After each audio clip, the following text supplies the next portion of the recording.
right now you're seeing Dragon Ball Z versus Naruto, Itachi, using a lightsaber from Star Wars. This is 3 brands combined in this clip right now. And I think that the value of what we're seeing on this screen right now, the fact that these brands are willing to go for this, it lets you know where things can potentially go in the metaverse. So one of my biggest struggles being a part of this community is managing my money in a way where I can afford both Veve Nfts and the Omi token. So that being said, I'd like to introduce you all to the first official partner of this channel, UThrive. UThrive is an app that allows you to optimize your credit card use to maximize profits. On average, most people using credit cards are missing out on at least $500 a year. You don't have to pay for anything at all. Before you make any purchase you normally make using your credit cards, UThrive will analyze your purchase in seconds and tell you which of your credit cards will give you the highest cash back and rewards, saving you hundreds of dollars a year. Doesn't matter if you're grocery shopping, getting gas, or planning a trip. Anytime you spend money, save money with UThrive.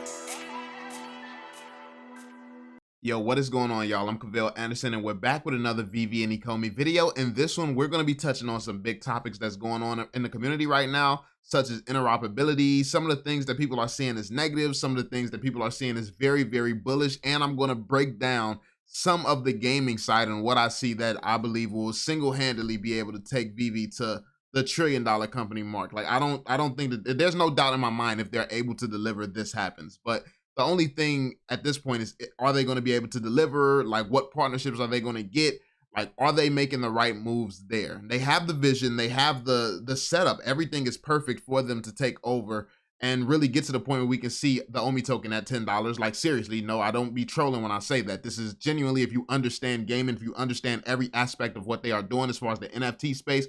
Like, if you like the NFT space, they're saying is going to be a $200 trillion industry. So when you're looking at all this and realizing that they're in a bunch of different spaces where there's going to be a ton of money in all these different spaces, and if they get a piece of all of this stuff, it's going to be crazy. Like, or any of this, if they get a big chunk of any of this or a small piece of all of it, it's crazy. So yeah, I don't think people understand the magnitude of where this is going yet, but we're going to be jumping into that, and I'm going to be breaking down some things for you all.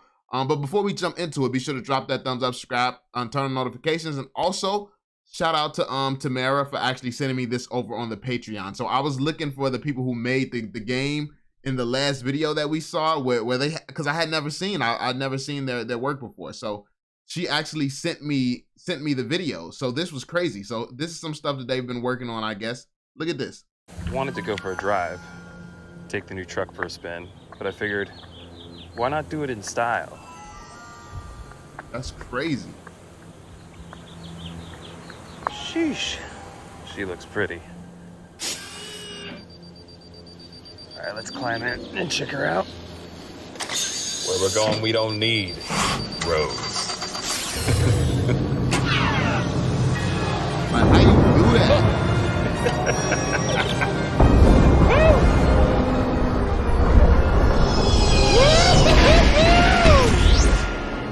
Bro, imagine that. Imagine something similar like this in real life, bro. Like, imagine some Pokemon Go type Veve style thing that you can just do where it's similar to this. Now, this is obviously kind of advanced. Like, yeah, I don't even know how they did this, to be honest. Like, getting the sitting effect in, the takeoff effect.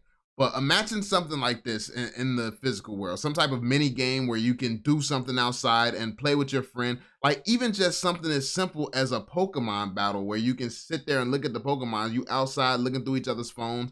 Probably like similar to Pokemon Go, I would assume. I've never played Pokemon Go, ironically. I'm a gamer who's never played Pokemon Go. But I know that you can play the game and stuff from home, but imagine the interactions with people where you can have battles like right in front of each other's face and stuff. I don't know if that's possible with Pokemon Go, but that would be sick. So this technology, stuff like this is just the entertainment side of it. And by the way, stuff like this is really what's going to be the type of marketing that's able to skyrocket Veve and get millions and millions of people onto the platform, because they're like, you got a lot of talented people who's going to want to use Veve's assets to show off their skills.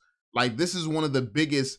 This is going to be one of the biggest industries. This is like, if you play GTA, or if you know about the GTA industry or community, they literally have entire YouTubers based around role playing, which is essentially what this is. This is role playing, and the role play community really gets like tons more views than actual players who just play the game and stuff like that.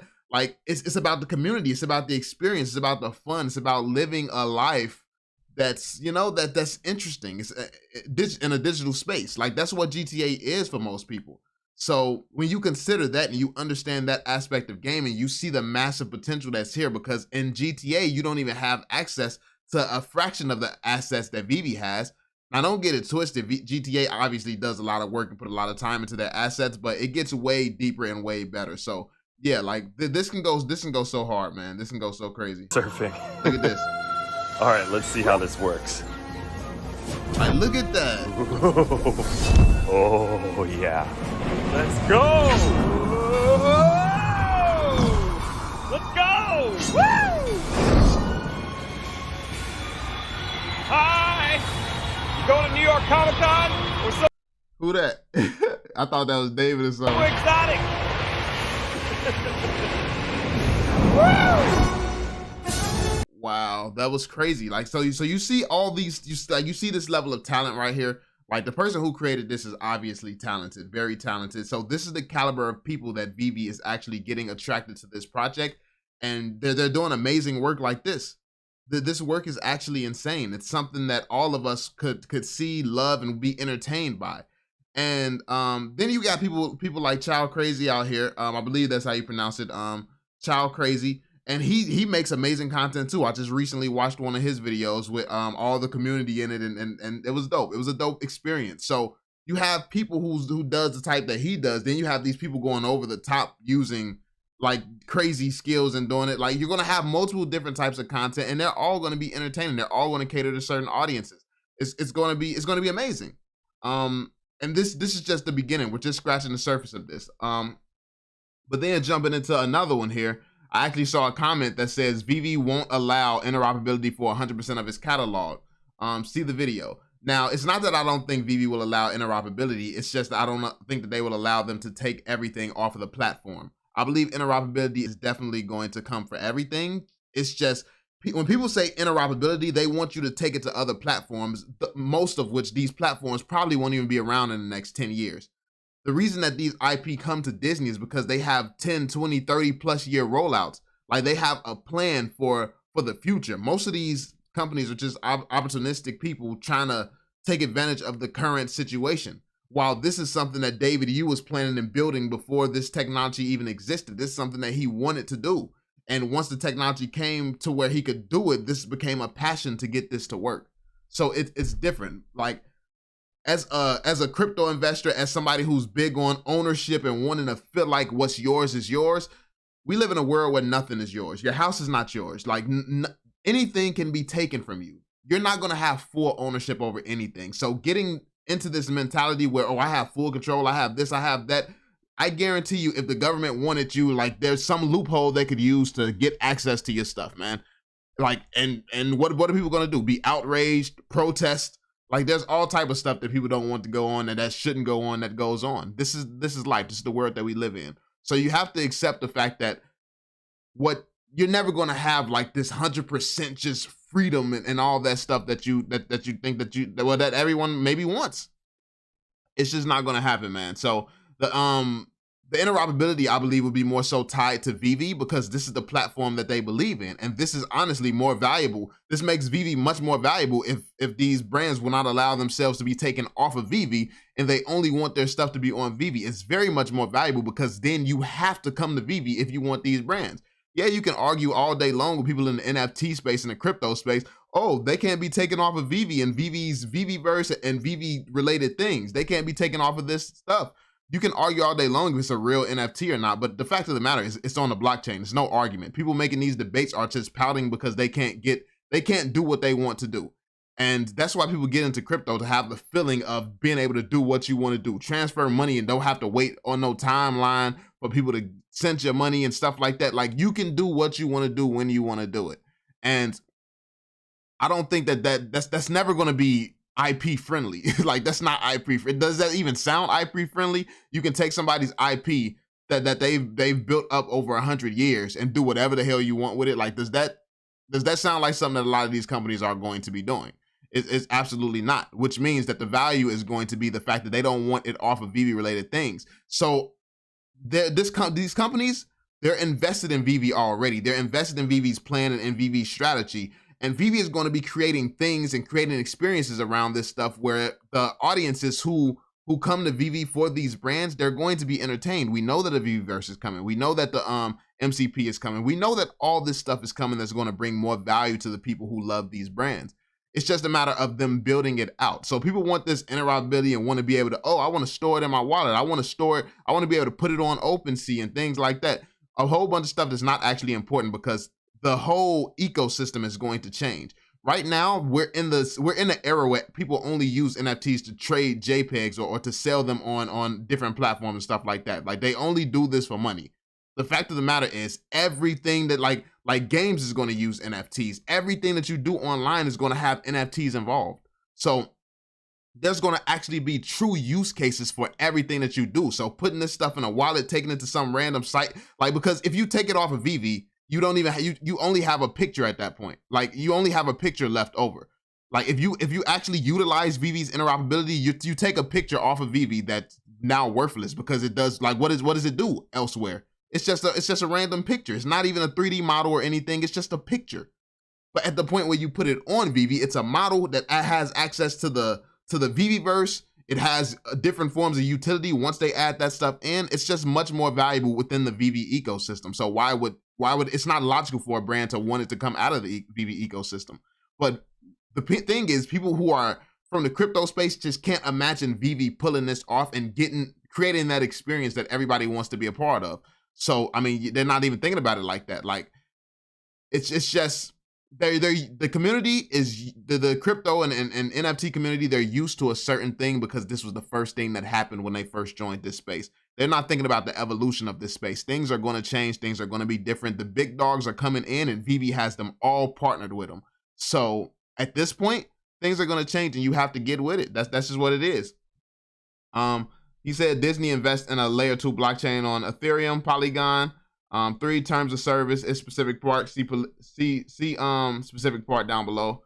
You acknowledge that some Veve licensors may in certain circumstances have the right to require that digital property containing such Veve licensors' intellectual property rights be transferred to a different platform through which the relevant user will be able to continue to access and use the digital property. We may disclose the personal information of any impacted users to any such Veve licensor, and any such Veve licensor may contact impacted users for the purpose of enabling the ongoing access and use of the digital property. So this is actually quite bullish. Like I'm seeing this as pretty bullish. This means that these are real NFTs, basically. They have the ability and they have the right to take this off of Veve and do what they want with it and require that you go with it to be able to access your stuff. There's no argument about if this is an NFT. The thing is, this is a company. It doesn't need to be said that they own the rights to their IP. This is real IP stuff. This is why it's valuable. They can do with it as they please. Like if they don't want to partner with Veve anymore, like if Disney wanted to create its own platform, what everybody seems to be scared of, Disney wanted to pull all IP off of Veve and take it over to their own NFT platform, they have the right to do that. And that's basically what this is. So it comes down to what this says is we would still have access, we would still have ownership, and they would still be ours.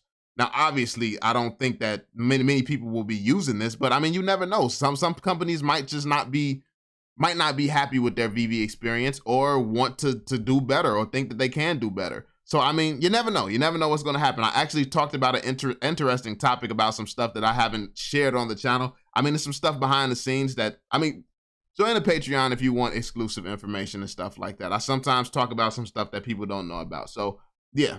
But that being said, there we have it. And then we have, he said Veve will have interoperability. Disney will allow it. I think that they will have interoperability, but in certain ways, in certain ways.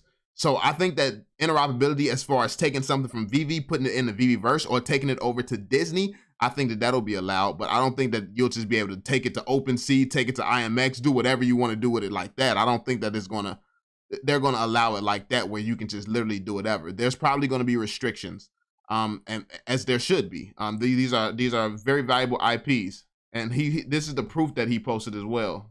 Was when this comes to interoperability, is there going to be a restriction at all with some of these IPs about taking it off app and trading it somewhere else? Yep.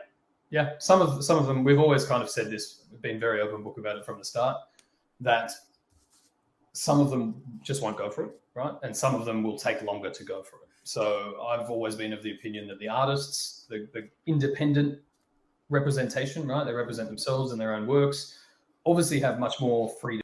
Was when this Yeah, so I mean, this is basically obvious, though. I mean, basically what he's doing is confirming that some people won't want their stuff off of Veve. It's the reason that they chose to partner with Veve. And honestly, the more companies that don't want to allow their stuff to be taken off of Veve, the more bullish this is for Veve, because that means that these companies are tied directly to Veve and trust Veve more than anything else out there, which Veve has proven to maintain its success and be better than anything else out there. Now, is it the most profitable? No. I mean, but you're risking a lot going on other platforms outside of Veve. So because you risk more going on those platforms, obviously you stand to make more for the short term. But these pictures and stuff, it doesn't last long. It's not going to last long. Though the whole hype around profile pictures is going to die down. And that's what people got to understand. That's what people are sleeping on. It has to die down at some point, because the stuff is actually not valuable. What Veve actually has on its platform is valuable things already. So yeah, but let's move on to the last part of the video here. Right here, he said, imagine this with more IP only burned from in-game activities. Veveverse going to kick off big time next bull cycle. So yeah, check this out. So what's happened is Fortnite has actually added new skins into the game. And I wanted to put this in perspective for you all from a gaming point of view. So check this out. So this is Goku from Dragon Ball Z, if you don't know. That's Goku. This is a Goku skin from Dragon Ball Z. And this is Fortnite. This is their metaverse right here. Well, it's kind of a metaverse, but not the metaverse in a sense where you thinking about it when it comes down to Veve. So as you can see, this would be a skin. This would be a skin, probably be tied to some NFT or maybe the NFT itself. I don't know. With Veve, I think that something like this would be unlocked through holding a certain NFT. You would be able to use this with a certain NFT. Then as you can see right here, you have all the items and weapons. All these items and weapons, these each would all be NFTs as well. So this would be that. Look at this. As you can see, he's swinging around. And right here, you got Itachi. So this is Itachi from Naruto. This is Goku from Dragon Ball Z. This is a lightsaber from Star Wars. And they're using all this stuff together. So think about this. Think about the fact that Fortnite is already doing some of this stuff.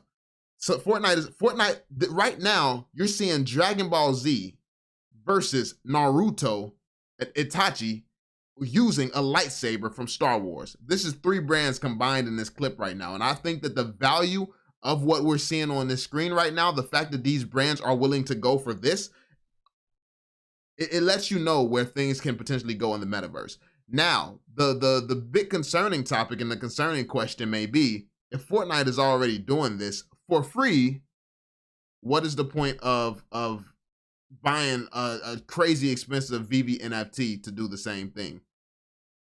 That's the question that has to be answered.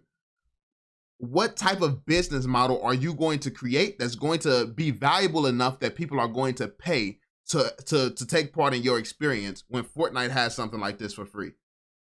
This is the type of conversations that we need to be having, because this is the type of questions that Veve is going to need to answer if they already don't have the answer. Because people won't even acknowledge the fact that something like this is possible. We need to get past the basics of, yes, this is possible, Veve could do this.